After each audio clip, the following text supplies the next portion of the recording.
All right. Good morning. Uh, how are you today? Nia.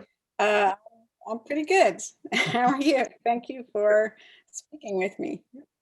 Oh, it's my pleasure. So you're the writer director of Small Time, which premieres on the 19th of December at Whistler Film Festival. Indeed. Interesting little film. Um, I don't know how much you want to talk about because you wrote and directed it. Did you Wrote, have directed, and shot it. right? And did you have any say in the casting, or sometimes the directors kind of left it Um, like that, or no, I also co-produced it, so I had all the say in the casting. oh, I and I didn't have a casting director or anything, so it was just me oh, wandering around searching for talented actors. okay. How did you find Audrey for Emma? Like she's quite the little talent. She really radiates on screen. She just has this way about her that just yeah. Yeah, she's really talented. I found her just because I put a posting out on like an Actors Access site uh, for that role, um,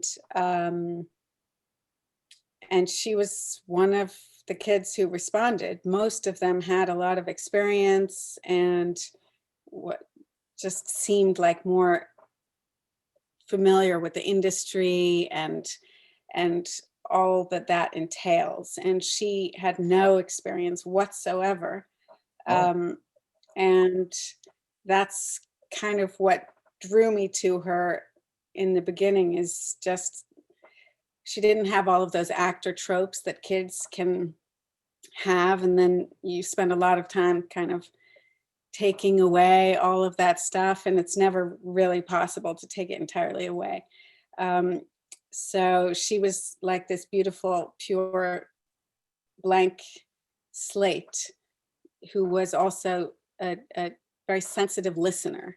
Um, and I figured take a risk and hope that she can pull it off because I had a good feeling, but no proof whatsoever that she could handle it. I well, was casting also for a short film. That was the short. It started out as a short film, which is the earliest part of the feature, and wasn't intended to become a feature at that point at all. So casting inexperienced 7-year-old actress was less frightening, I think, than it would have been if I knew I was casting the lead of a feature film, that who really needs to carry this an hour and 40-minute film on her shoulders. yeah, it's a lot of pressure for a 7-year-old, for sure, Yeah, even in a short film. yeah. But she But stands her ground. Like the character of Emma is really solid, and I don't know the situation she incurs throughout the film is just handled so well. Like especially the scene where she's supposed to be baking cookies and they end up baking something else. yeah. How did you handle that scene? Did do you have to talk to her parents about that scene at all, or I don't want to give too much away because the movie hasn't premiered yet, so a lot of people haven't seen it, so I don't want to say too much. But was that a hard scene to get done for you? Um, well, know that in part one, Audrey had never acted before. By part two, which was a year and a half later, Oh, okay.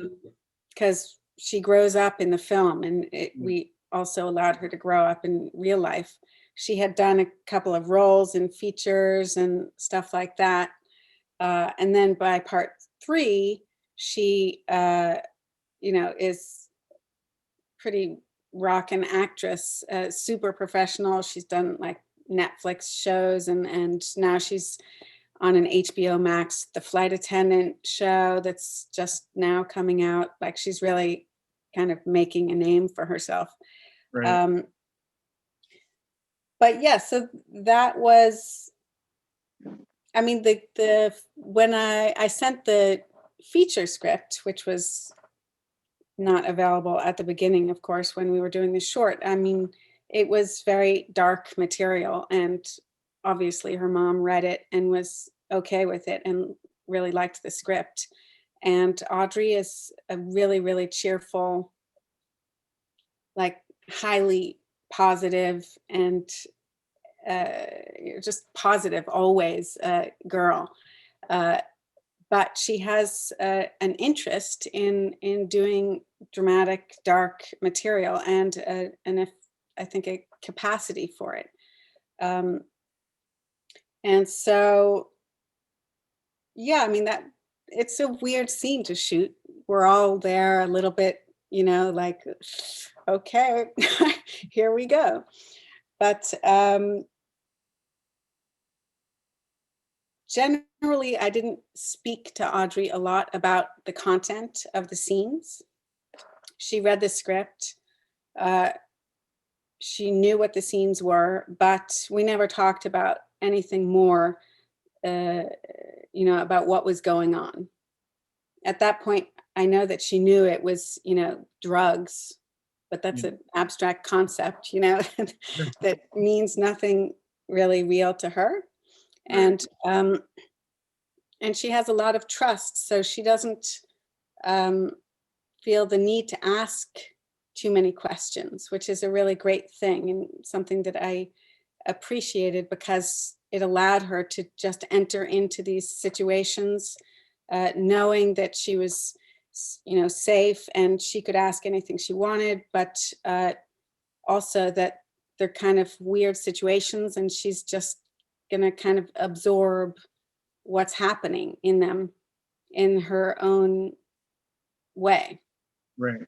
So we just kind of, went in there and gave her the spoon and figured out, what was going on in it. And and then I think that was, what I ended up using was the first take on her face. And a lot of that scene, it's a short scene, but a Yeah. lot of it is on her face.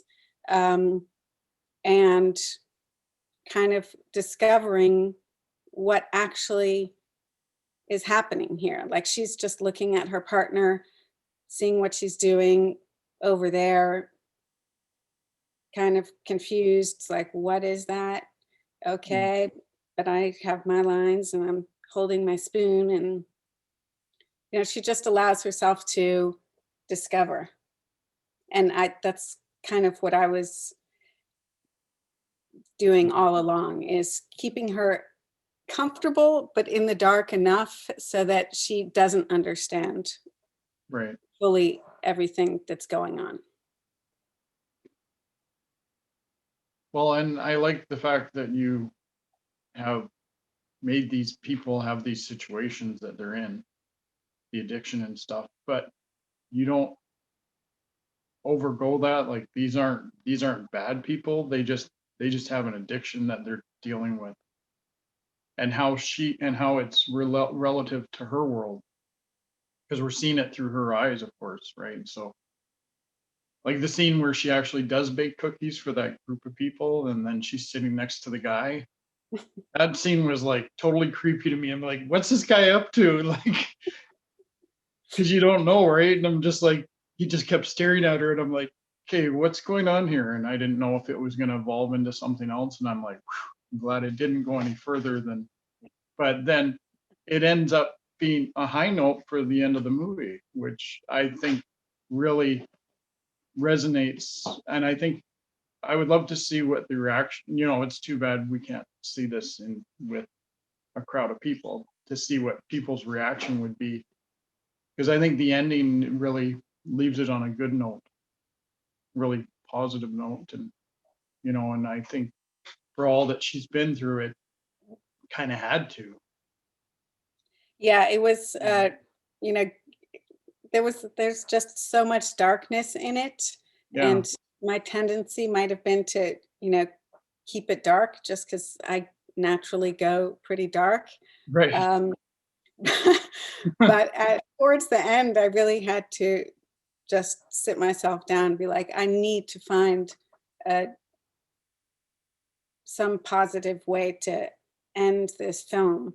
And I knew I didn't want to end the film. Like, it's not an ending by No, any means, but it's just a note that it ends on.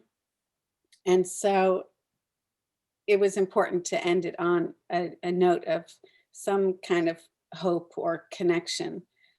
Uh, so she's that was almost a little like ray a of very sun. conscious effort to try and turn it turn it Right. somewhat nice, and without it being, sweet or happy, because that just would ring totally untrue. Yeah, then that would not be genuine to the film. Yeah, no. I think the way you ended it is fine with how I see it. I think it you can't really end in story like that because she's so young. She Yeah, still has so much life to live, right? It's not like she's an 80-year-old or a 90-year-old character that, might be terminally ill within the next couple of months, She's right. just a young It's girl. it's all about her future, who she's gonna Yeah, become. Yeah. but she's almost like a little ray of sunshine within these people's lives. Because especially when she bakes the cookies and brings them all out to show, with pride and joy, like she really is their little ray of sunshine. Well, I think she's maybe I see it more like she's our ray of sunshine. I don't know that she's totally accepted as a ray of sunshine or seen that way within the film, because they're all kind of occupied with their own survival and problems and the crap that they're dealing with. Mm. Uh, so I think she's just actually more, for me, she feels more ignored, like she's part of it and like, come on in, join us, we'll eat your cookies, have a beer. Uh, you know, but uh, but it's mainly us, I think, that feel that like connection and her uh, light and spirit within those dark scenes, because almost every scene is kind of tense, I would say, with what we don't really know what, which is part of the point of the film. Yeah. It's like, as you said about the guy on the couch, right?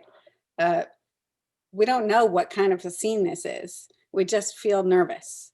And it could be Oh, a man. very nice scene. It could be a very terrible scene.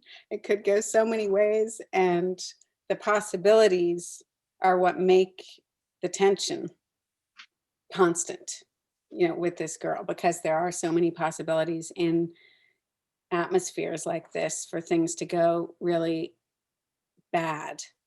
Uh, Mhm. and so that was kind of what I was playing with.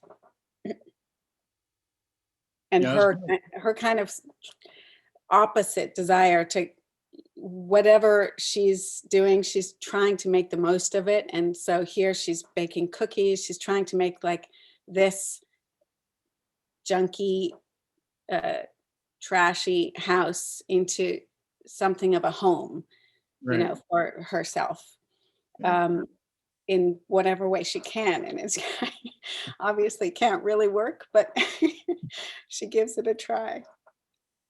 Well, I thought it was endearing. I thought it was a nice little moment in the film. And I mean, there's quite a few. I like the scene where she goes to the garage sale and finds the kitten. Mm, But the little vignette that you had in the middle there where she's just lounging around, waiting, and then she finds the kitten. I thought that was neat as well because just like a lapse in time of, however long she had to wait.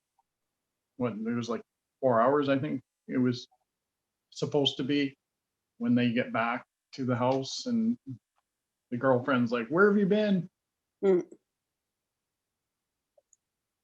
Yeah, it's just kind of a private moment, like her little private moment there. Yeah. And one that explores, I guess, like childhood wonder Yeah. at small things. Yeah, that we all did when we were that age, right? Yeah, sure. For the most part. I mean, you got best narrative feature at the Rockport Film Festival. You've got some other awards as well. Yeah, Um, we've been really, really lucky with awards so far. All but one festival that we've gone to have awarded us. wow, that's pretty good. Congratulations on all Thank that. you. It's deserving. I hope I'll keep my fingers crossed for you. I hope something comes through for you at Whistler. When you get a taste of the awards, you just want more and more. What's next for you? What do you have you got anything you're working on now? Or are you just trying to get this pushed a bit more into some more festivals, maybe in the new year, or that sort of thing? Or Well, this will go to a couple more festivals um, in the new year so far, and we'll see from there. Maybe distribution, I'm hoping, on some level. We'll see. Um, but no, I just actually shot a another feature oh, in quarantine, kind of an impromptu thing that within 3 months we developed the script, finalized it, uh, got 2 actors, and there's 2 crew members, me being one of them, uh, and quarantined together out in rural Pennsylvania where we shot small time right. and shot this feature, which I'm now editing. So Wow. it's kind of, we'll see what it becomes. It's called Person, Woman, Man, Camera, TV. Oh, It's a Trump quote. oh, okay. One of Trump's absurd quotes that There's hopefully many people will recognize. It was basically that was an interview he gave where he was talking about a cognitive test that he asked for because people were saying he was so inept. right, And so he was given this cognitive test, which is actually, and was bragging about how well he was able to answer these answers, like right, repeat person, woman, man, camera, TV in order at 5-minute intervals. Uh, but actually, this test is the kind of test that one gives for dementia and Alzheimer's patients to right, see, if they're losing the thread. So there's something truly intensely tragic about Trump bragging about having passed this test so well right. when one realizes what the test is for. But he's number one, right? Like, No,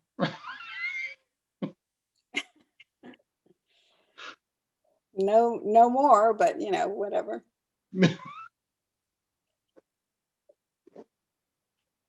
what kind of background have you got in your? Did you go to film school for your for your work, or Uh, I I did. I kind of spent about 8 years sort of trying things out and making some shorts and stuff. right, And then at a certain point after that, I realized it would be interesting to go to film school and kind of see how other people say it's supposed to be done. right, So that was useful. I went to grad school and uh, it was fun. And I certainly got more confident in what I was doing and also sort of more confident as a DP, which is what I do mainly for other projects Right. when I'm not directing. Hmm. Um, how did you come up with the story? Like, is there any kind of personal relation, like outside of your own environment, that kind of brought this story to light? Like, is this maybe somebody you know, not in terms of Emma, but in terms of other characters? Is this something that's relevant to you? It is. It's very relevant. I mean, Emma is me, Okay, uh, and the story is based, but loosely. Uh, I mean, it's based on a very specific memory I had growing up. okay, That said, I did not grow up in this atmosphere, but I had someone close to me who I was staying with at some point where this story happened. And I'm talking about the short film story. okay. So just the motorcycle ride and this feeling of freedom and fun when actually you're kind of assisting in some drug deal. And then the the weird childhood kind of anxiousness when arriving back, um, where the mom, in this case, in the film, is so very anxious and worried about certain things maybe happening, right? Right. Having happened. So just that whole vibe was based on uh, a story that then I changed a lot because it needed to be dramatized and get more exciting.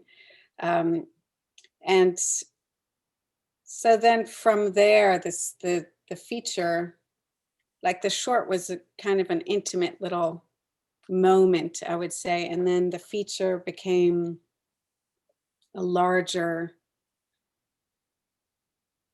portrait of a society and how this child can kind of allow us a glimpse into society that we're so used to that we Mm. don't see as contradictory and bewildering anymore. So I did want, in making it into a feature, I did want to broaden its scope and really speak about uh, the USA at this point in time, and all of the strange contradictions um, that it's made out of, basically. And so I used this character to kind of help us see those contradictions and maybe the lack of uh,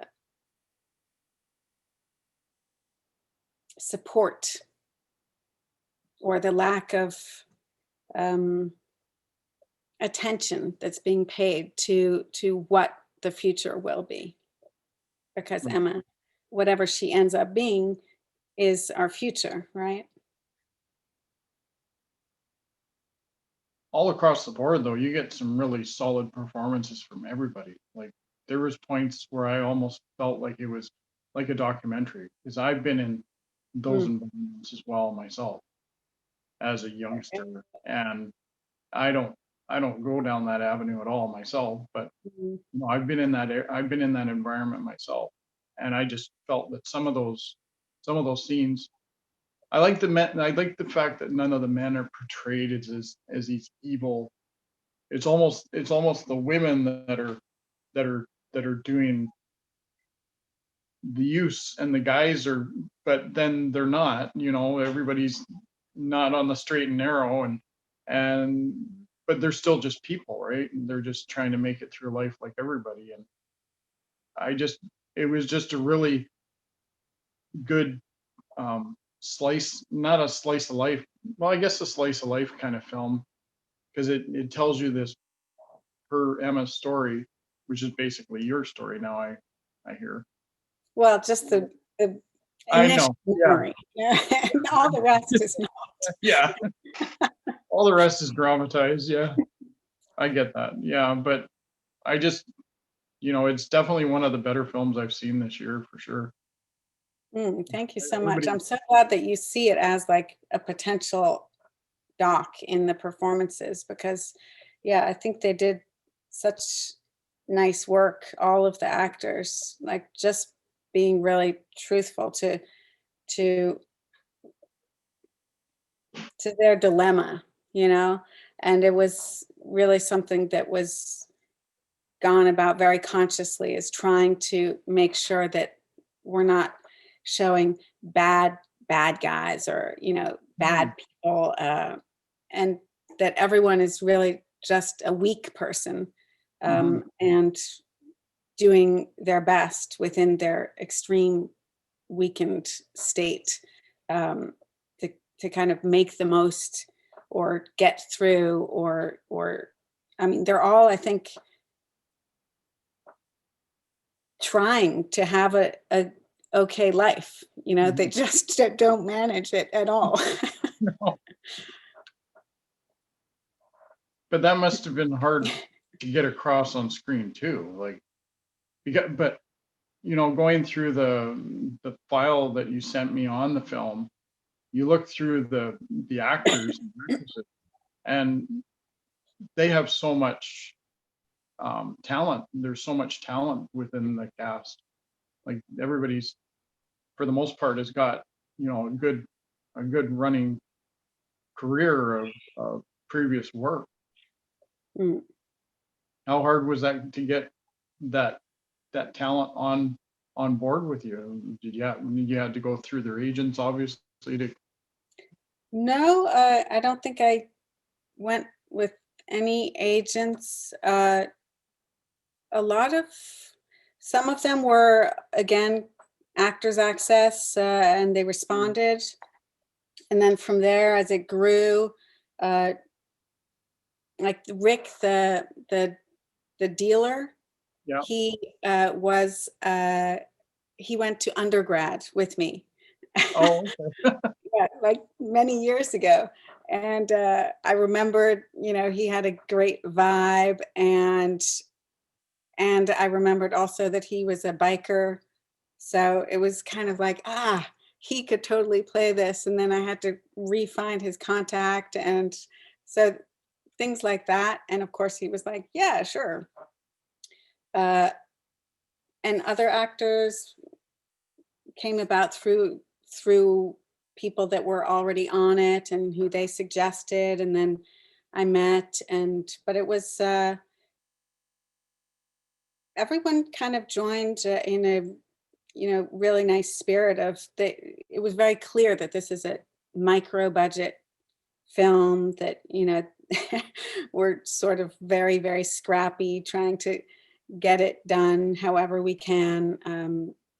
Very small crew, and they got that and kind of embraced it. And I think maybe that also helps with their performances because I think everyone kind of it's obviously a passion project. This is not like a thing where you feel like you have a gig. yeah. You're there because you really want to be, and you're really not receiving almost any pay whatsoever. And you're doing it because there's a group of people here trying really hard to get something real going, and they got that. And I would say I also cast, especially after in the feature, I cast knowing that uh, Audrey is in almost every scene. Mm, And so I was looking for really generous actors who felt comfortable enough in their own skills so that they could also be really supportive for her. And that was like very present always on set. And I think that plays into also why they're all so good besides that they're just really good actors, but it's because they're, you know, putting their attentions also onto supporting her role and her performance. Yeah. Well, yeah, and it definitely comes across on screen, the love for the script and the characters that you've written, because they Mm, are quite, these are everyday people that you run into in every point of your life. These are people these are your next door neighbors. You know, yeah, these are real people. These aren't just fairy tale characters, which is fine, but sometimes we need this dose of reality that this is what we're dealing with right now. And I think it hits it. I think it hits home run. oh, thank you. So glad. Because I watch a lot of movies over the years, and there's I some imagine. there's some that resonate with you, and there's some that you just go, oh, what were they thinking? Well, I just watched Hillbilly Elegy Oh yes, recently, yeah, which has so many a surprising amount of common themes actually with small time, but is getting so vastly different in tone. I don't know if you've seen it, but no. oh, okay. Well, I'll let I've you heard watch it. You can I've heard see. terrible things about it. It's getting slammed all over the place. It's like the Hollywood. If small time was entirely Hollywood of spirit, even, uh, Right. it might be kind of like hillbilly elegy. But the the subject matter and the tone of a certain Hollywood tone doesn't really mix. Like there's just Yeah. a synchronization problem there that's just so deep. So it was interesting to see that after having made small time. But then there's movies like um I forget I think it's Gus Van Sant did Drugstore Cowboy with Matt Damon or Matt Dillon. You Yeah. know, he's and that had a good edge to it. It had that underground feel to it, but he's not really Hollywood anyway. He makes his whatever he wants to make, No, and then he he's a licenses. big name, but he's not a Hollywood spirit at No, all. not at all. Yeah, he's got his Or own. like My Private Idaho also had Exactly. some Yeah, of that. Yeah, River Phoenix and Keanu Reeves. Yeah, he's great. yeah, I he mean, is. there's plenty of films that don't go there. It was just shocking because Hillbilly Elegy just came out on Netflix, and so I watched it kind of in comparison with this, and it was a little bewildering. Yeah, I might have to watch it because I've heard so many good, and well, I haven't yet hear anything good about it personally, but I might check it out. I don't know. You should watch it just to see what it Make is. it. Okay. Well, I know Glenn Close and Amy Adams are in it, I know that's the thing. They're such great so actresses, but there's something that does not work profoundly about that film. But maybe you'll feel differently. Who knows? I don't know. I've heard the script's pretty weak. I heard the female characters are poorly written. Yeah. So, is there anything else you would like to add at all, or Uh, hmm. I don't know. I don't think so. We're at Whistler from the 19th to the 31st, and I I'll be really interested to see how a Canadian audience receives it because so far it's only shown in the US. So and it's very much about American society. So it'll be really intriguing for me. I don't know if I'll know how the Canadian audience receives it because it's all online, but I'll feel it from afar, whether whether they uh, appreciate it or not.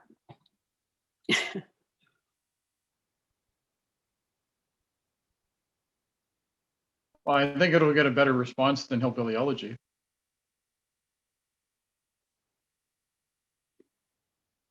Oh, you're cutting out here. Oh, can you hear me? Yeah. Okay. I just said I think it'll be better received than Hillbilly Elegy has been. Huh, I hope so. We'll Well, I've seen it, see. and I've seen it, and I can appreciate it. But I was born in the U.S., so I was born in Lafayette, Indiana. So Oh, interesting. yeah, Oh, the rural US too. yes, yeah. Yeah. Haven't been back, but Well, I mean, also it's got the topic of opioid addiction going on, which I know is a prevalent uh, issue in Canada as well. So that for sure, crosses lines as well as childhood. Those two themes are very much shared themes between the two countries. So most definitely, and probably globally as well. I think it's a global problem. opioids, Yeah, huh? Yeah, it's just kind of gotten out of hand everywhere because of the prescriptions. yeah, most definitely. Yeah.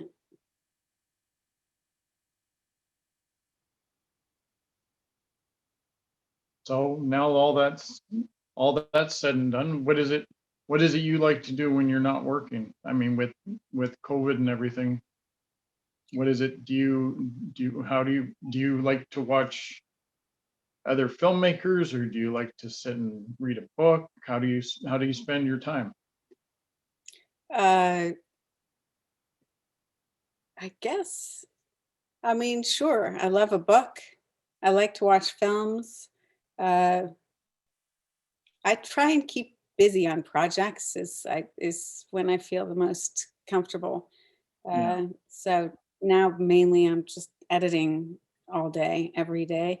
Um, and if I'm not doing that, then I try and, have a script that I'm developing or something like that.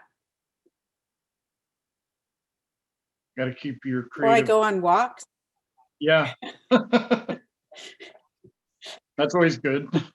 Like I'm out in rural Pennsylvania right now, so walks in the hills is always nice. Right. Yeah, that's always a good thing. We got a lot of hills and valleys. Go up to the UBC Research Forest quite often. Walk up there for a couple hours. Mm, yeah. I mean, these are weird times where I know. it's like less and also more social just because so many social things are online I know. that Yeah. you can participate in, whereas in the real world I would participate in almost none of these because you have to go, and it makes it all very difficult. So it's very strange contradictions of social isolation. It really is. But it helped you create your next movie, which you're editing right now. Exactly. So there's good in that, I I guess. am trying to use it, uh, you know. Well, I'm very grateful for you reaching out to me to see your film, which I loved. And in case I haven't expressed that yet. Well, thank And you so much for responding and for watching the film and appreciating it. It means a lot to me. well, like I say, I appreciate you reaching out to me and allowing me to talk to you today. It's I very much appreciate it. Absolutely, my pleasure. Appreciate your time. Enjoy the rest. I feel like we're stuck again. Oh, stuck where? Oh, there. You got frozen, I think, for a little bit. Oh, did I? We have a slightly Glitching. iffy connection.